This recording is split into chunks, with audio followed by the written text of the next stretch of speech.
After the end of World War II, the world was split into two, East and West. This marked the beginning of the era called the Cold War.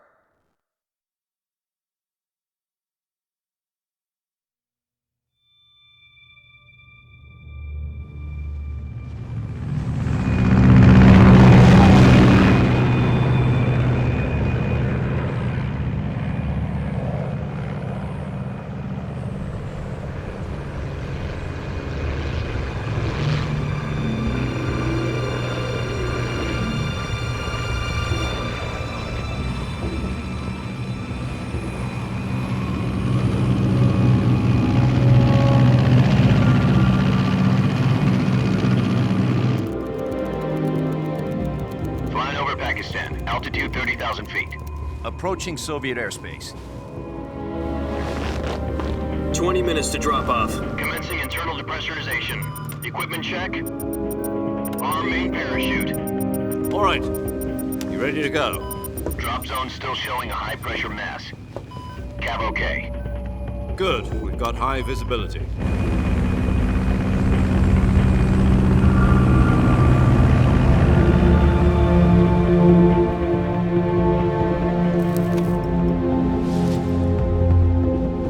Put out that cigar. Connecting oxygen hose to interior connector. Put on your mask.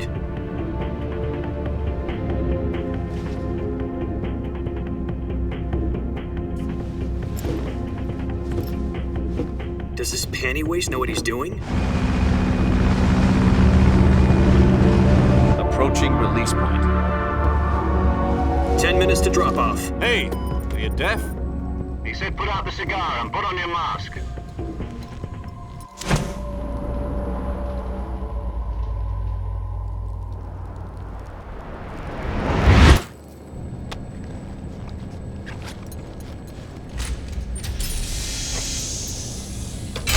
Depressurization complete. Checking oxygen supply. 6 minutes to drop off. Opening rear hatch.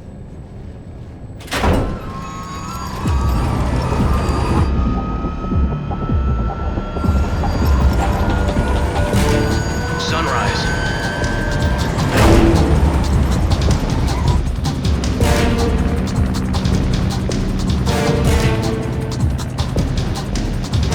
External temperature minus 46 degrees Celsius. 2 minutes to drop off. Stand up. You'll be falling at 130 miles per hour. Try not to get frostbite from the wind chill. 1 minute to drop off. Move to the rear. Activate bailout model. This is one for the history books. The world's first halo jump. 10 seconds to drop off. Stand by. Status okay. All green. Prepare for drop-off. Countdown. 5, 4, 3, 2, 1. Spread your wings And fly. God be with you.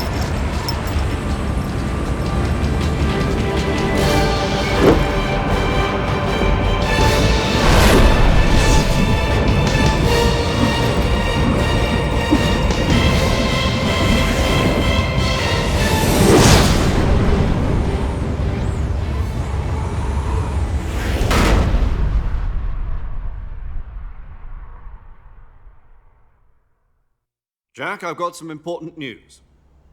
The head of the CIA has finally given us the green light for the Virtuous mission. Virtual mission? No, the Virtuous mission. The future of our Fox unit depends on it. If it succeeds, we'll be officially organized into a unit. Virtuous mission? Sounds like some kind of initiation ritual. You know, don't get cocky. This isn't a training op. Right. So what exactly is this wonderful mission? Well, about 2 years ago, a certain Soviet scientist requested asylum in the West through one of our moles. His name is Nikolai Stepanovich Sokolov. He's head of the OKB-754 Design Bureau, one of the Soviets' top-secret weapon research facilities, and the East's foremost expert on weapons development. Sokolov? Isn't he that famous rocket scientist? The very same. On April the 12th, 1961, the Soviets achieved the first manned spaceflight in history. The Earth was blue, but there was no God. Well spoken. The rocket that carried Yuri Gagarin into orbit was the A-1, known as the Vostok rocket. Sokolov is said to be the man most responsible for the multi-engine cluster used in that rocket. After Gagarin's flight, Sokolov left rocket development to become the head of the newly established Design Bureau. From a lowly technician to head of a design bureau, that's quite a success story, so why do you want to defect? It seems he'd become afraid of his own creations. Afraid? Call it a crisis of conscience. And for that, he left his country and his family behind and went over the fence? Not exactly. One of his conditions was that his family was also to be taken safely to the west. We used a mole to get the family out first and succeeded in sneaking Sokolov over the Berlin Wall shortly afterwards. I was the one who conducted the operation. The security on the eastern side was still full of holes back then. Then what? We got Sokolov over in one piece, but the whole ordeal had left him exhausted, and we checked him into a hospital in West Berlin. It took him 2 weeks and more than 600 miles to get from the research facility in the Soviet Union to Berlin. He was in no condition to say anything coherent. And it was only a week later that we had something much bigger on our hands. The Cuban Missile Crisis. October the 16th, 1962, President Kennedy received word that the Soviets were in the process of deploying intermediate-range ballistic missiles in Cuba. The president demanded that the Soviets dismantle and remove the missiles. At the same time, he announced a naval blockade to prevent further missile shipments from reaching Cuba. But the Soviets didn't back down, instead placing their armed forces on secondary alert. Soviet transport ships carrying missiles continued on course towards Cuba. US and Soviet forces went on alert for an all-out nuclear war. Frantic negotiations were conducted through the UN's Emergency Security Council and unofficial channels to end the hair-trigger standoff. Finally, on October the 28th, the Soviet Union agreed to remove its missiles from Cuba. And so the world avoided a nuclear holocaust. But in order to get the Soviets to pull their missiles out, we had to make a deal. You mean the one where the US agreed to remove its IRBMs from Turkey? No. The Jupiter IRBMs deployed in Turkey were obsolete, and we were going to get rid of them anyway. They had no strategic value whatsoever to either the US or the Russians. The Turkey deal was a ruse, a cover story that was fed to the other intelligence agencies around the world. So what did the Russians really want? Sokolov. They wanted us to return Sokolov. You mean the Soviets pulled out of Cuba just to get their hands on Sokolov? That's right. What the hell was he working on? At the time, we had no idea. We were running out of time. It was either give up Sokolov or risk full-scale nuclear war. In the end, we had no choice. President Kennedy gave in to Khrushchev's demand. The next day, I got Sokolov out of the hospital, handing him over to agents on the eastern side. Sokolov kept on screaming, "Save me," until he disappeared from my sight. Then a month ago, we received some new information from one of our moles. About Sokolov? Yes. He was taken back to the research facility and forced to continue working on the weapon in question under KGB supervision. What's more, it's on the verge of completion. So what kind of weapon is it? Something to do with space rockets? No, missiles. Same technology. I guess you're right. We don't know the details, but it appears to be a new kind of nuclear device. For half a year now, the Soviets have been conducting frequent nuclear tests at Semipalatinsk. Something to do with the weapon, I assume. We're talking about a secret weapon so big that Khrushchev was ready to pull out of Cuba to get it back. Is Sokolov still in the facility? No. According to our intelligence, he's in Selinoyarsk, a place in the mountains about 3 miles to the west that's known as the Virgin Cliffs. The Virgin Cliffs. Nice name for a virtuous mission. They moved him there just recently. Why? Apparently, they're conducting a field test of the weapon, but it's our best chance to get him back. This mission would never have been possible if he was still in the research facility. This is our last chance. Sokolov must have known that too when he contacted us.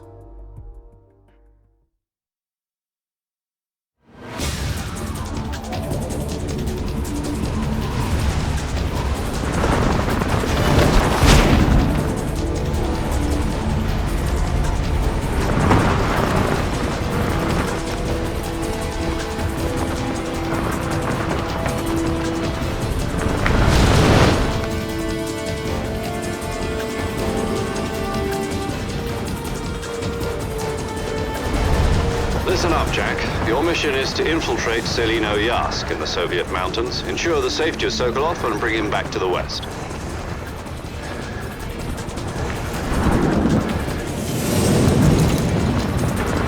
If we don't get Sokolov back before that weapon is complete, we'll be facing a major crisis. The clock is ticking.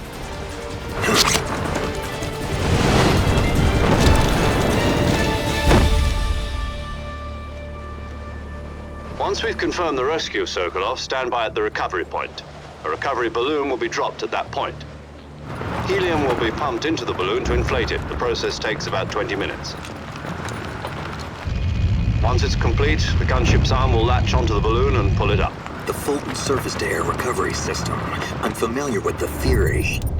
Take it easy. It's been combat-proven. Do you think Sokolov is up to it?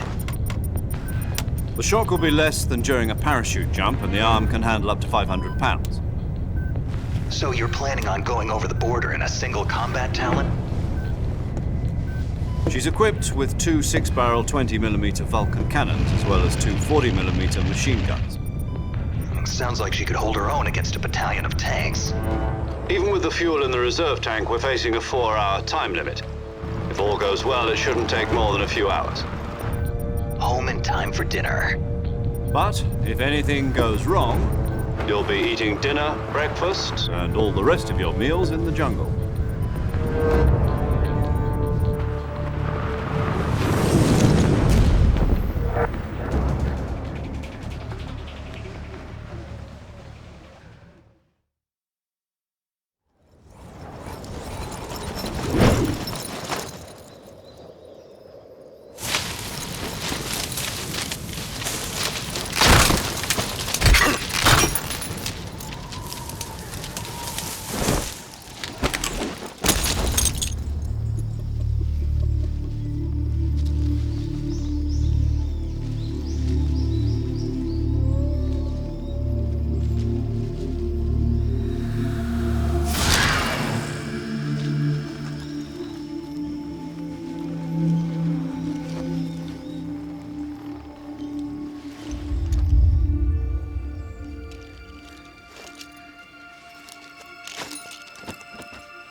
Do you copy?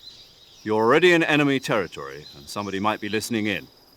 From here on out, we'll be using code names to refer to each other. Your code name for this mission will be Naked Snake. I'll be referring to you as Snake from now on. You're not to mention your real name. Snake? What, you don't like snakes? What do you mean?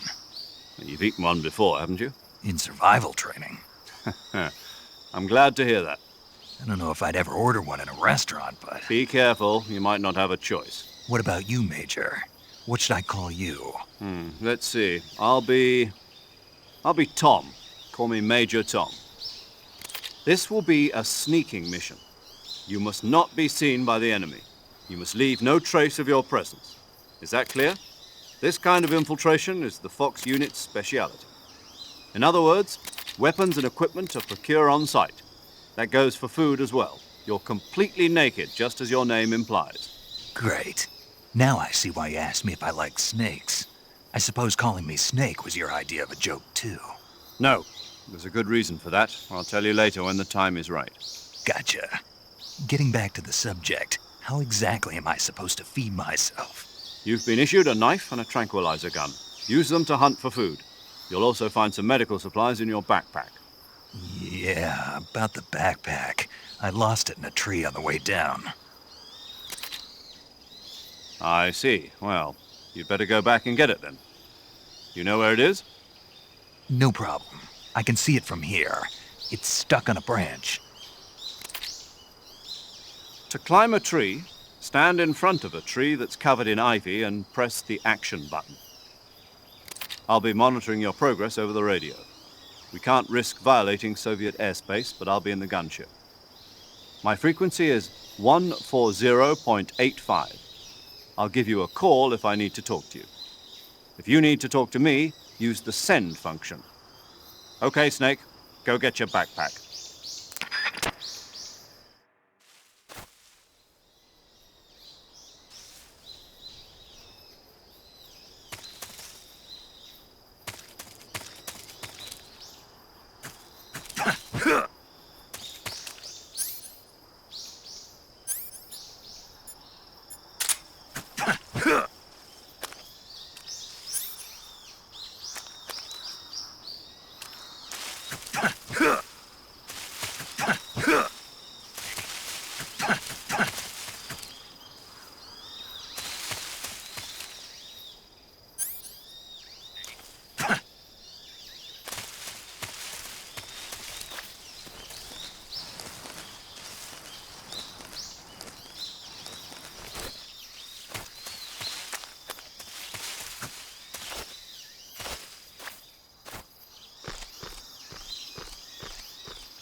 I see you've retrieved your backpack, Snake.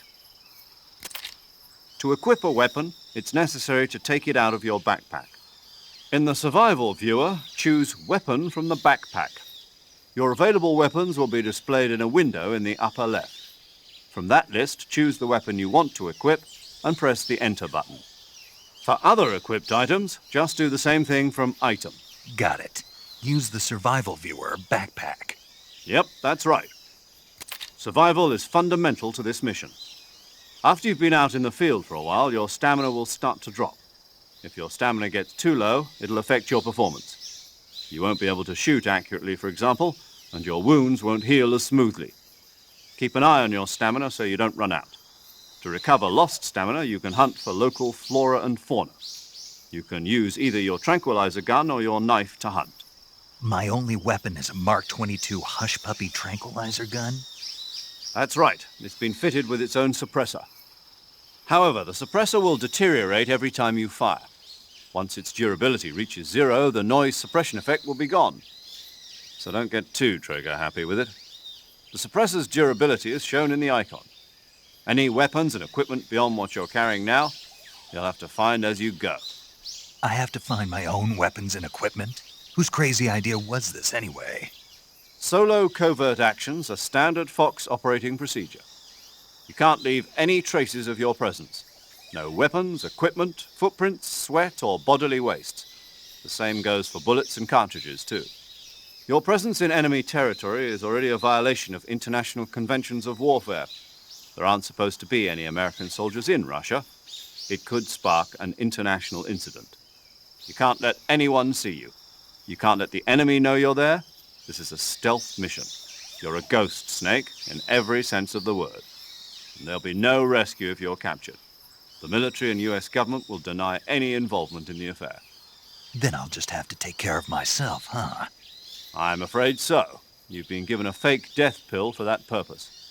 SIS guidelines stipulate that soldiers on covert ops like this one be issued a potassium cyanide capsule. Tape it to your body so you can take it when you need to.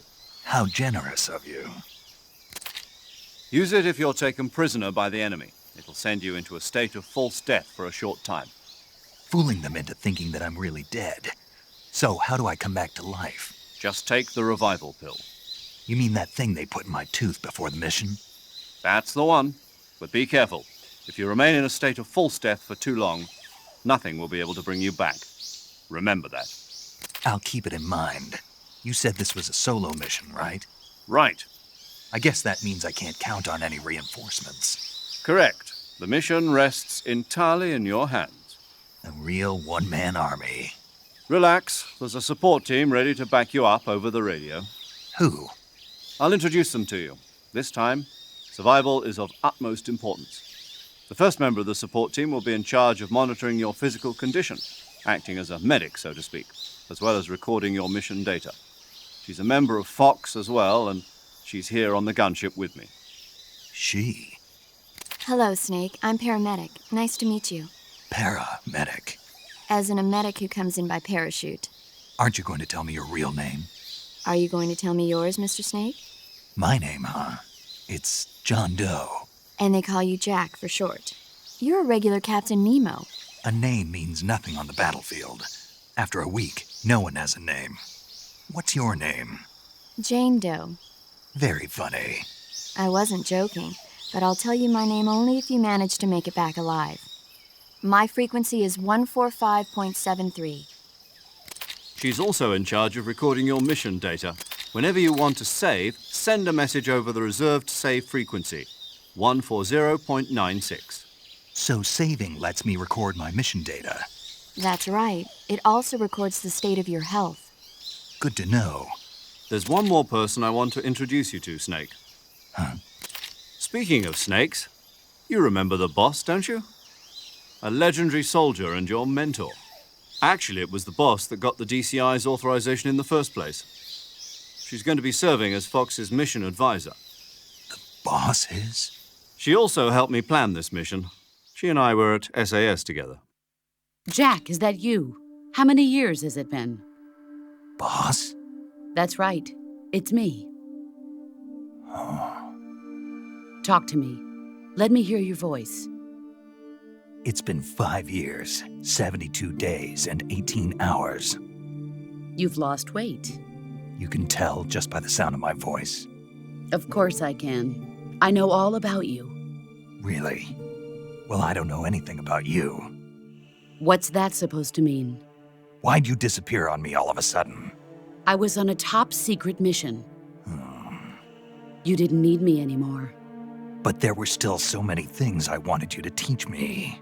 No, I taught you everything you needed to know about fighting techniques. I taught you all I could. The rest you needed to learn on your own. Techniques, sure. But what about how to think like a soldier? How to think like a soldier? I can't teach you that.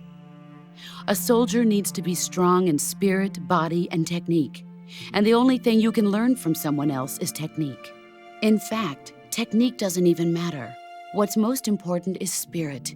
Spirit and body are like two sides of a single coin. They're the same thing. I can't teach you how to think. You'll just have to figure it out for yourself. Listen to me, Jack. Just because soldiers are on the same side right now doesn't mean they always will be. Having personal feelings about your comrades is one of the worst sins you can commit. Politics determine who you face on the battlefield. And politics are a living thing. They change along with the times. Yesterday's good might be tomorrow's evil. Is that why you abandoned me? No, it had nothing to do with you. I already told you, Jack. I was on a top-secret mission. A soldier has to follow whatever orders he's given. It's not his place to question why. But you're looking for a reason to fight. You're a natural-born fighter, but you're not quite a soldier. A soldier is a political tool, nothing more. That's doubly true if he's a career soldier. Right and wrong have no place in his mission. He has no enemies and no friends. Only the mission. You follow the orders you're given. That's what being a soldier is. I do whatever I have to get the job done. I don't think about politics. That's not the same thing. Sooner or later, your conscience is going to bother you. In the end, you have to choose whether you're going to live as a soldier or just another man with a gun. There's a saying in the Orient, loyalty to the end. Do you know what it means? Being patriotic. It means devoting yourself to your country. I follow the president and the top brass. I'm ready to die for them if necessary. The president and the top brass won't be there forever. Once their terms are up, others will take their place. I follow the will of the leader, no matter who's in charge. People aren't the ones who dictate the missions. Then who does? The times. People's values change over time, and so do the leaders of a country. So there's no such thing as an enemy in absolute terms. The enemies we fight are only enemies in relative terms, constantly changing with the times. As long as we have loyalty to the end, there's no point in believing in anything, even in those we love. And that's the way a soldier's supposed to think? The only thing we can believe in with absolute certainty is the mission, Jack. All right, but do me a favor. What is it? Call me Snake. Snake. Oh, right. Your codename is Snake. It suits you well. That's right. The legendary unit that the boss put together during World War II was a snake. The Cobra unit, a group of heroes that brought the war to an end and saved the world. As long as you've got a legendary hero backing you up, you'll be fine. Isn't that right, Snake? Yeah, I can't think of anyone else I'd rather have with me. Oh, and one more thing, boss. Yes? It's good to hear your voice again. Same here. After all, who knows if either of us will make it out alive? Snake, you are always best at urban warfare and infiltrating buildings. But this is the jungle. Survival is going to be key. Those CQC techniques I taught you are sure to come in handy. CQC? Close quarters combat, huh? I've been in the Green Berets for the past few years. I'm probably pretty rusty. Not to worry. I'll be here to help you remember. After all, this is your first actual survival mission. I'll be supporting you over the radio. Where are you, boss? Next to the Major? The boss is communicating with us by radio from aboard a Permit-class submarine in the Arctic Ocean. My frequency is 141.80. Call me if you need my advice on battle techniques. Gotcha. Your mission is to retrieve Dr. Sokolov. Dr. Sokolov is being held in an abandoned factory located to the north of your current position. Avoid heavy combat and don't let anyone see you. Don't forget that this is a stealth mission. Snake, try to remember some of the basics of CQC.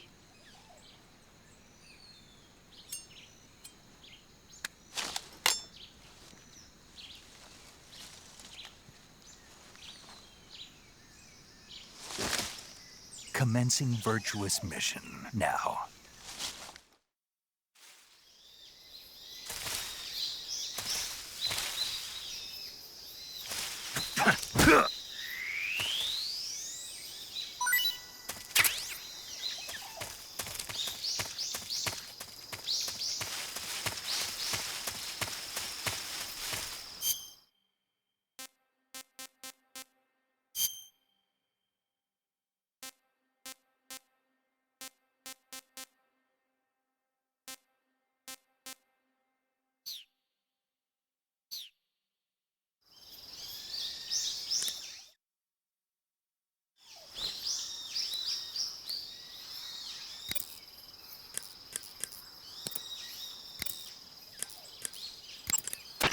Saving the game, Snake?